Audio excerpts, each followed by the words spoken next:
Vapi town police station વિસ્તારમાં 2006માં એક મર્ડરનો ગુનો દાખલ થયેલ હતો.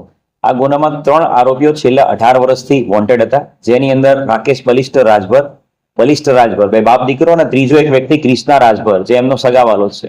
આ 3 આરોપી વોન્ટેડ હતા. મોટી સફળતા ગયા મહિને મળી હતી, જેમાં જે વોન્ટેડ 2 આરોપી છે રાકેશ બલિસ્ટર રાજભર અને બલિસ્ટર રાજભર એમને પકડી પાડવામાં મોટી સફળતા મળી હતી. અને આ જ ગુનામાં એક વોન્ટેડ આરોપી અન્ય આરોપી ક્રિષ્ના એને પકડવામાં મોટી સફળતા વાપી ટાઉનને મળી છે. આ જે ક્રિષ્ના છે એ 2006માં મર્ડર કેસ કરીને ભાગ્યો હતો અને ત્યારબાદ 2011માં ઉત્તર પ્રદેશના ગાઝીપુરમાં પણ એ લોકો એક મર્ડરને અંજામ આપેલો હતો અને મર્ડર ગુનામાં બેલમાંથી છૂટ્યા પછી એને 2023માં સજા પડી હતી, કન્વિક્શન થયું હતું કોર્ટમાંથી અને જુલાઈ 2023માં એ જેલમાં હતો. એ ICJS પોર્ટલ પરથી તપાસ કરતા વાપી ટાઉન પોલીસ સ્ટેશનને આ માહિતી મળી હતી કે આપણા 2006ના ગુનાનો વોન્ટેડ આરોપી એ છેલ્લા 6 મહિનાથી ઉત્તર પ્રદેશની